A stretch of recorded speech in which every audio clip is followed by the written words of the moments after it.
Great stuff. Hello, welcome to the third session of the day here at the Grad Ireland Graduate Careers Fair.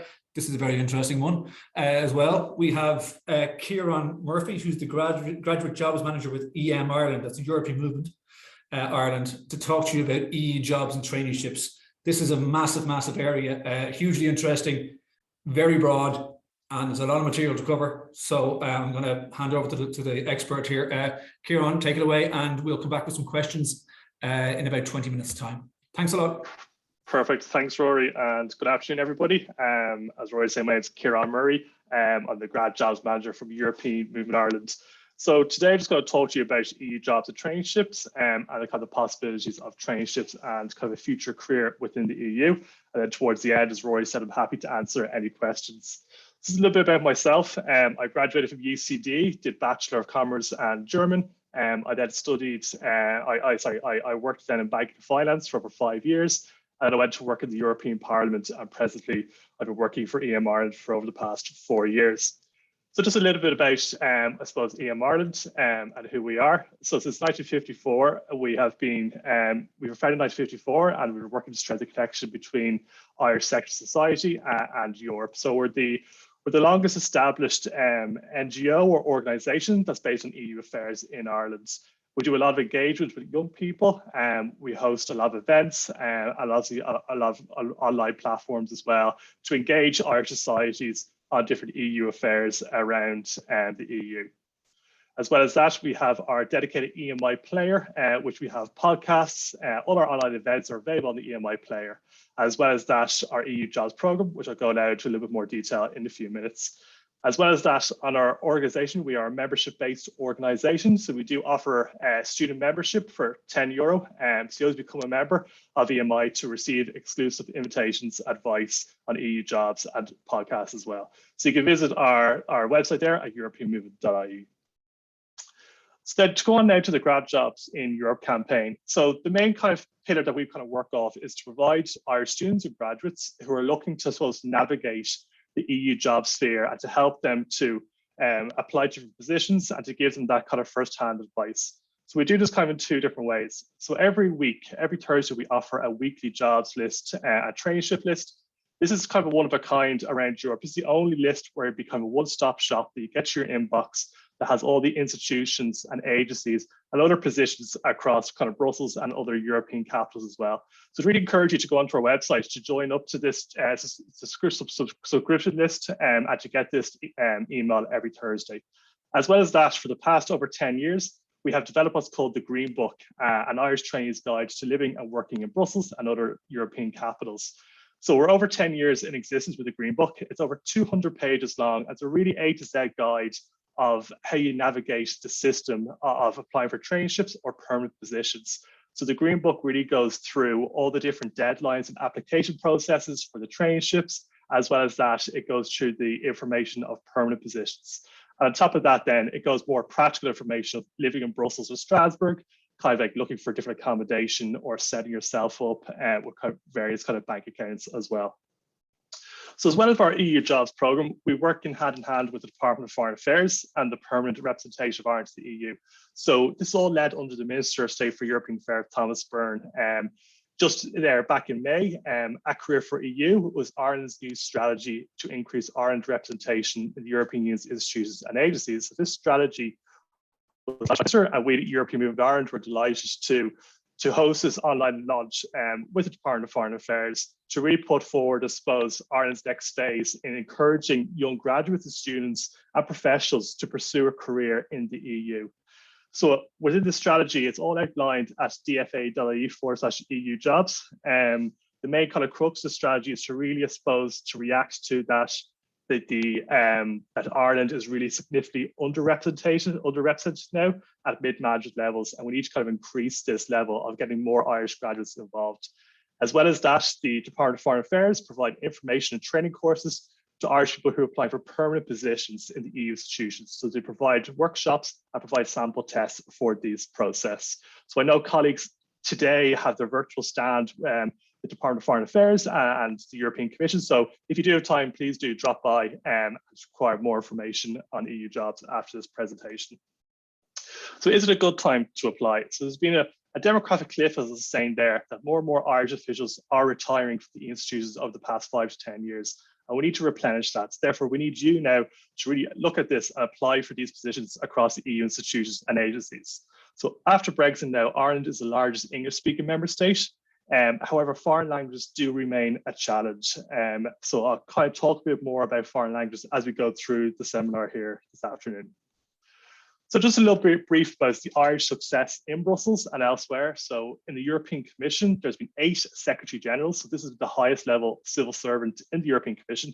And 2 of them have been Irish, David O'Sullivan and Catherine Day.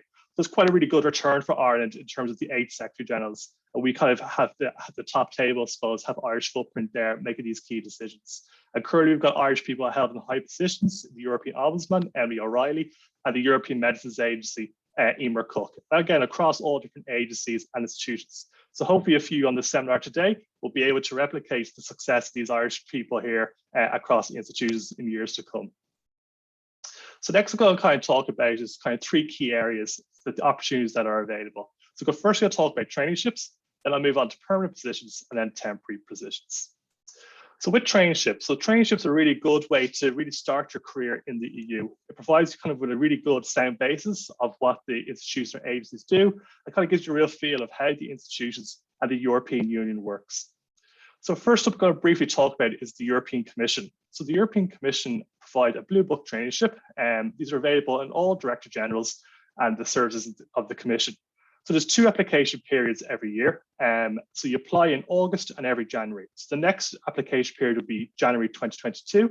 And if successful completion of the application period, you'll then undertake your traineeship from the 1st of October onwards for 5 months. Approximately over the year, they take up 15 Irish trainees per intake, so about 30 per year. And the key criteria again, I'll talk about languages again, is that you must have a very good knowledge of 2 EU official languages, which one must be the procedural languages. The procedural languages are English, French, or German, and these must be at C1 or C2 level. So the C1, C2 level is on the European Framework for Reference for Languages, and a second language at B2 level. So if you're unsure of what level you're at, always just check up the Common European Framework of Reference. You can kind of do a self-assessment yourself to see what grade you fall under. And obviously then, if you're studying languages in university or perhaps in different institutes, you could always ask for a placement test as well, just to confirm what language skill you're at. And then the European Commission, there's a limited number of places that are also allocated to non-EU nationals. So then the European Parliament. So the European Parliament is very similar to the Commission. Applicants must have a third knowledge of one of the official EU languages and a very good knowledge of the second language. Again, there's 2 intakes here every November. So next month, November, you can apply, and the intake will be March 2021. It's a little bit shorter than the Commission. It's about 3 or 4 months kind of application process, as the Commission takes about 5 or 6 months. Again, in the European Parliament, you could work in DG Presidency, Translation, and DG Finance. There's different areas as well. So a lot of these would be kind of like civil service of the European Parliament as well. So I worked in the European Parliament, really good experience. I got to travel to Strasbourg for the plenary down there and to work with colleagues. I was kind of interacting, engaged with MEPs and their colleagues on a day-to-day basis. So I'd really encourage everyone to apply as much as you can to get the experience of working in institutions and agencies. And the MEPs then, they do work, they do hire their own staff under kind of their own conditions. It's kind of advisable maybe to look in your own constituency, maybe here in Ireland, and then you can kind of look beyond as well, like look across perhaps to France, Germany, or any other country, because the key thing is that MEPs in other countries do look for native English speakers as well to work in their teams. I know a good few people who have gone to work for MEPs in France and in Germany, and the key thing was that their English was their mother tongue as well. So they need help within their work and their mandate as well. So then briefly, the Council of the European Union. Again, this would be the trio of the institutions. So we've got the Council, the Commission, and Parliament. Again, twice every year. So the application period just closed there in September. So the next one will be in February of 2022. And again, Similar work, you'd be involved with the commission, you could be researching on particular projects or translating as well. So in this instance, a good knowledge of French is desirable, as it's the main working language. So it's always key to check, I suppose, with the eligibility criteria that some of the institutions do specify a certain language that is their working language as well. Therefore, perhaps for students or candidates who have a law background and the European Court of Justice, again, they hold two intakes every year as well. And applicants must hold a degree in law or in political sciences. And traineeships, there are traineeships available in the interpretation directorate as well. And again, the European Court of Justice, the good knowledge of French is desirable as well. And then the European Court of Auditors, based in Luxembourg, so they quite offer 3 different intakes per year. The thorough knowledge of one official language of the European Union and the statutory knowledge of at least one other EU language as well. So the Irish member of the European Court of Auditors is a man called Tony Murphy, and he's always kind of like, we're always having regular chats with him that he's always interested in more and more Irish people applying to the European Court of Auditors. I suppose in one sense, you don't necessarily have to have a background in accountancy or anything like that. He's always willing and happy to take on people from multidisciplines as well to gain more knowledge of the work of the European Court of Auditors. I suppose maybe that's one thing I want to come out and stress across the seminar this afternoon is that you don't necessarily have to be of a law background or of an EU background as well either. All the institutions and agencies do look for candidates across all disciplines. So whether it be finance, in the science area, in energy, logistics, they want everyone to apply as not just to 1 or 2 particular disciplines from university degrees or masters. So there's a few other institutions as well. There are many institutions and agencies. It's listed in there as well. So apply for as many as you can. And don't forget that there's over 40 EU agencies across the EU. So Eurofound are based in Dublin, and there's many other EU agencies across. And again, you'll find all this information in our Green Book on our website, which gives a quick synopsis of all the institutions and agencies and the key links to their websites as well. And then outside the institutions as well, like a lot of people, we apply for the institutions and agencies, but in Brussels and in Strasbourg, if you've ever been there across the EU quarter, there's an office and an organization for nearly everything in terms of trade bodies and lobbying and think tanks. And these groups would work on a day-to-day basis with the Commission, with the Parliament as well. So you're not necessarily not going to be working in that area, but you will have day-to-day interaction. And even our parent organization, European Movement International, are based in Brussels as well. And IBEC have an office in Brussels as well. So let's just think outside the box a little bit that if you're not successful in the kind of first round of institutions, that there are hundreds of organizations, international law firms and trade bodies all around Brussels who would have a daily interaction with the institutions. So just a few quick tips maybe on applying for traineeships. Again, these can be in general, I suppose, for jobs as well. I would say is like research the institutions and agencies as much as you can and really pinpoint what's relevant to your interests and experience.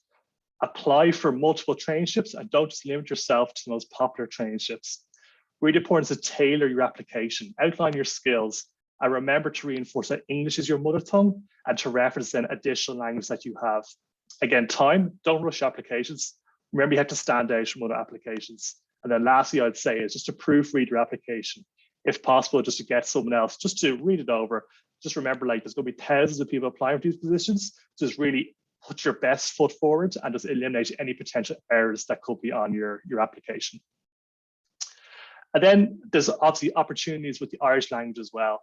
So the Irish language opportunities, there are many vast opportunities available across the institutes and agencies. So for anyone who maybe has Irish and good fluency in Irish, I really consider about thinking about the EU career as well. It's really good positions to have, and there's loads of opportunities available. And from 2022, Irish will be promoted to the status of a full working language of the EU, which will mean that all EU official documents will have to be translated to Irish. So there should be more and more opportunities now coming up for people who have fluency in Irish as well.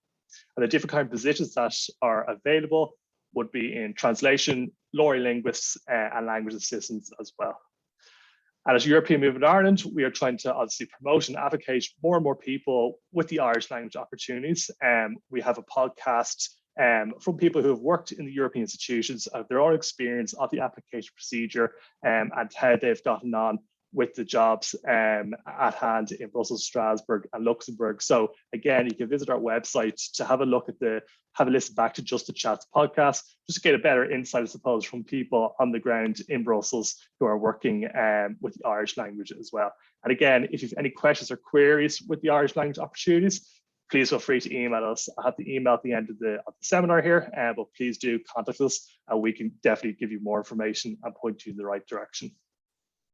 So then lastly, I'm going to move on to the permanent positions. So we kind of talked about the traineeships and kind of the Irish language opportunities. It's a really good starter point for maybe young graduates who have just finished their bachelor degree or master's as well to really start their career in the EU. And then the institutions, so the all permanent staff, the institutions, they're recruited to the European Personnel Selection Office, which is short for EPSO. And they do look for young graduates and young professionals to work as administrators or relevant other positions as well. So a generalist administrator would be kind of drafting policy and coordinating with national authorities. They also look for auditors, translators, and lawyer linguists as well. So you kind of start at AD5, and with AD7 then you'd have a few years of relevant experience as well. So what's the kind of qualifications involved in these permanent positions? So you must be a citizen of an EU country. Again, the languages, it's a common theme of the languages here now. So you must have a thorough knowledge of one of the official EU languages, so level C1, and a satisfactory knowledge of a second level B2 official language. So just always kind of keep a member that in mind. And then for a particular competition notice, so it's really important on the EPSO website where you kind of go through the different positions. They do provide a full notice of the application and the criteria involved.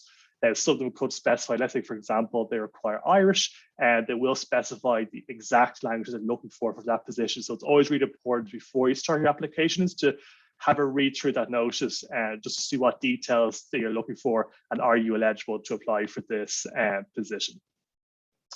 So the EPSO selection procedure, it's kind of 4 key stages. It usually takes about 5 to 9 months. So you kind of start off first on the EPSO website, you create your own account, and you do your online application.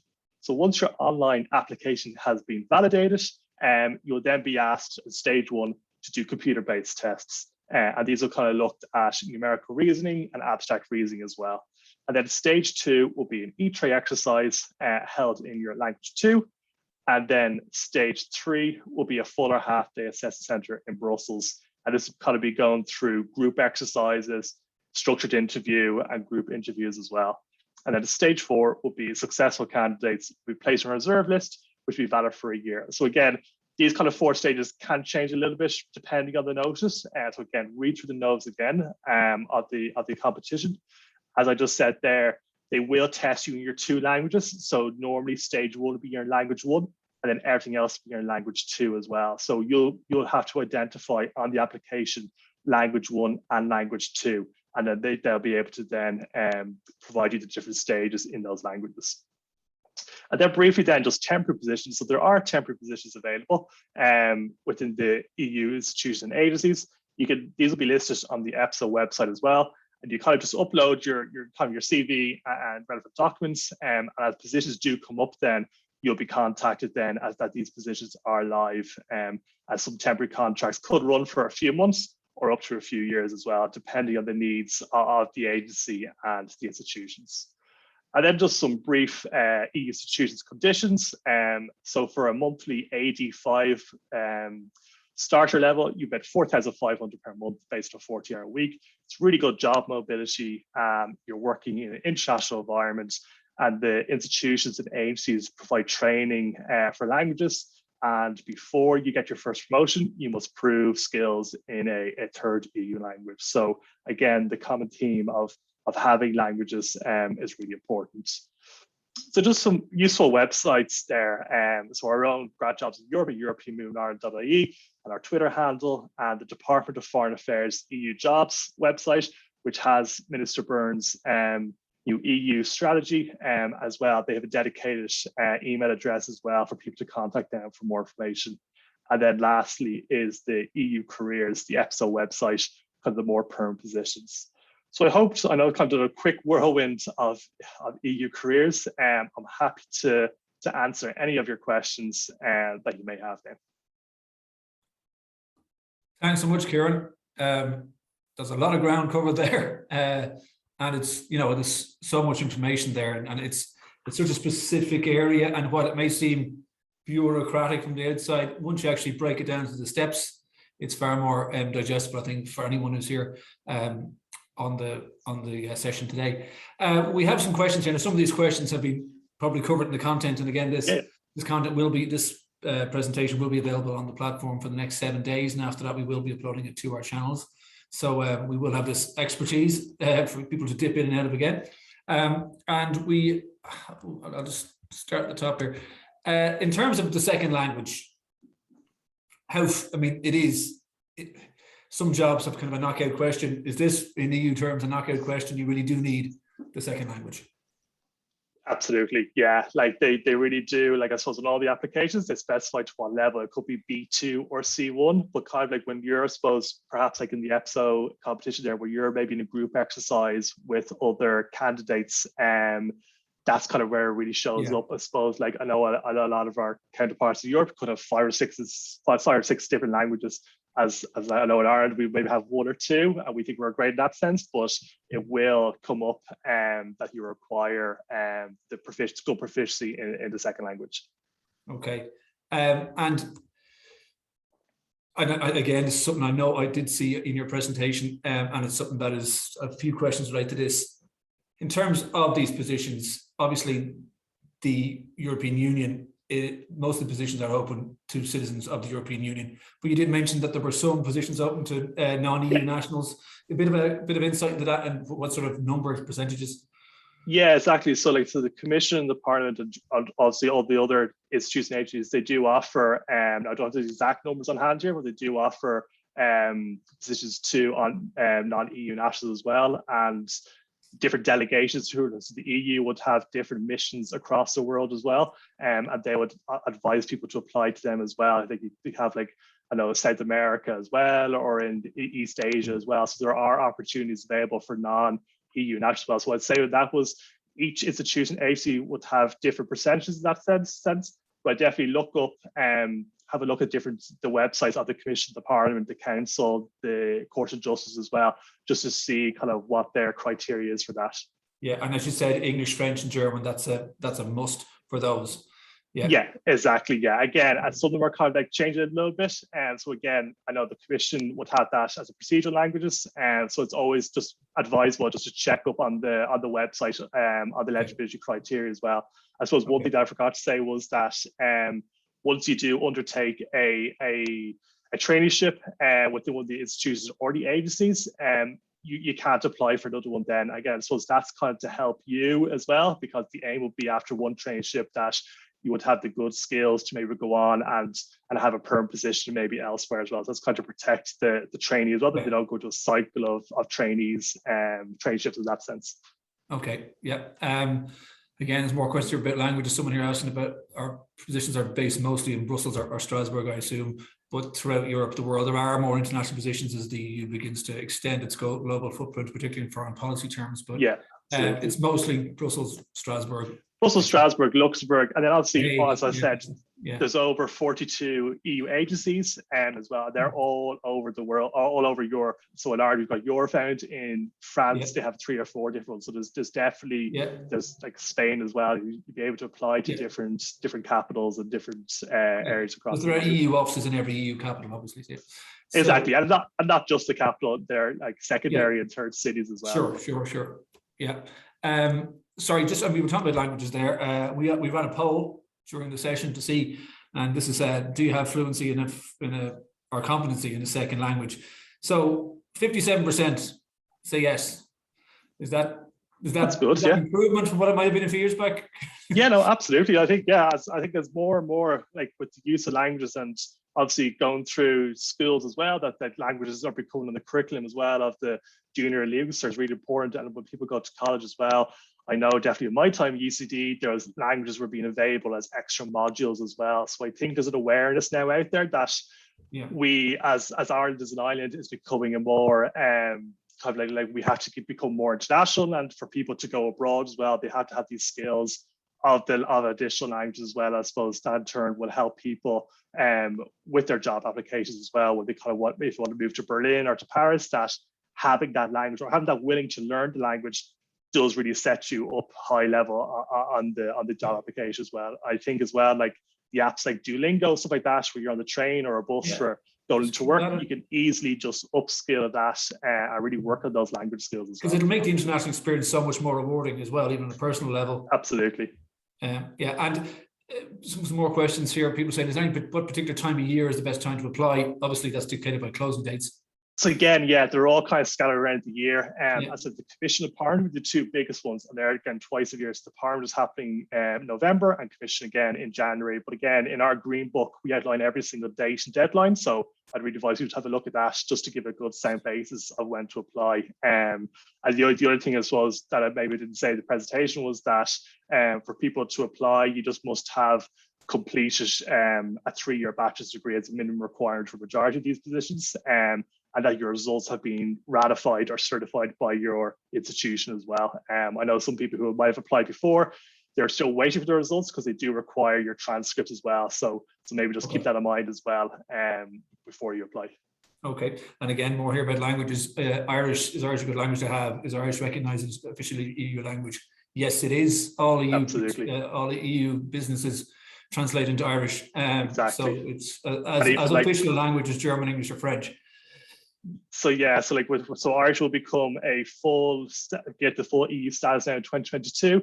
And like from what we're hearing is that like there are positions in the institution that they're finding it hard to fill. So again, if you have the fluency in Irish, absolutely. Like having Irish and English, you are really ahead of the list there, and you can really push your career on in the institutions that really go far with those as well. Absolutely. We can now see that the poll has gone up to 62% say that they have yes to a second language. Absolutely, yeah. So either they're trying to impress you or it's so in terms of the letters of motivation, any tips for those in terms of what you should be putting in there, or what sort of? Yeah. So I think for letters of motivation, I suppose I'd say really tailors to the specific position you're applying for. So with the Commission, the Parliament, they do give you job specs of the different DGs that you're applying to. So DG, the Director General, is kind of similar to departments we'd have in Ireland. It's going to really tailor that to what they're looking for. Kind of like add value where you can, say it's like really align your experiences or your educational background to that DG. So let's say, for example, you're applying for DG Trade in the Commission. Look up what their previous work in the past year. Have a read through their papers. They kind of really show that you are engaged with their work at the moment and that you really want to go and to learn more. Like you don't have to be a national expert to go and help the team in that sense. They just want to see people have a willing and a good kind of appetite to work there as well.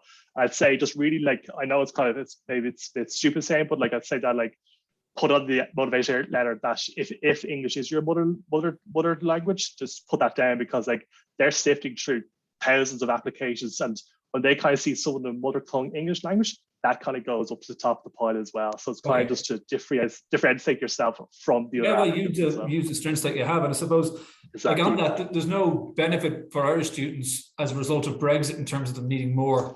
It's probably too early to kind of see. I mean, those results have come through, but obviously now that ourselves in Malta, English will be as seen for maybe some that are as our mother tongue. So maybe in years to come, that hopefully more and more Irish people will be taking these positions. Obviously, Minister Byrne's strategy, the key thing is that Ireland is now underrepresented at the EU level, so that really needs to go up. And again, the second languages will play into that. So hopefully, as this strategy has been implemented over the next few months and years, that we will see a drive from the department and from ourselves, the European Union, to guide people along the process more and to get them into those positions.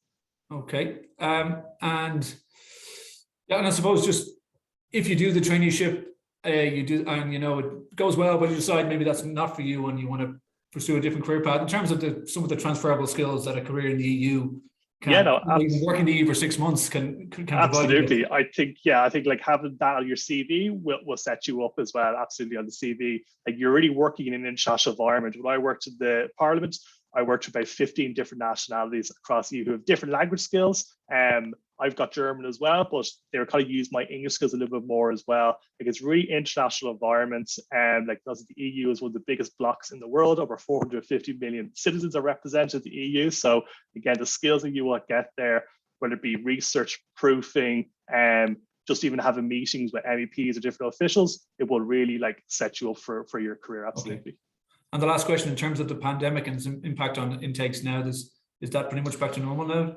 Yeah, so also during the pandemic, a lot of the trainees would have had either to work from home, which would have made the traineeship a little bit different. But as far as I know now, from that they are back in Brussels, Strasbourg, Luxembourg on a hybrid basis into the offices across. So it would be a better experience, hopefully, for the traineeships. So to kind of get to meet their colleagues and to get those transferable skills you see in the office on a day-to-day basis. Great. Ciaran, thanks so much. That really is great advice to have. I hope everyone here enjoyed it. Ciaran, thanks again for coming in. And listen, yeah, these are very exciting opportunities, and best of luck with your applications. Thanks again. Thanks, Rory. Bye-bye.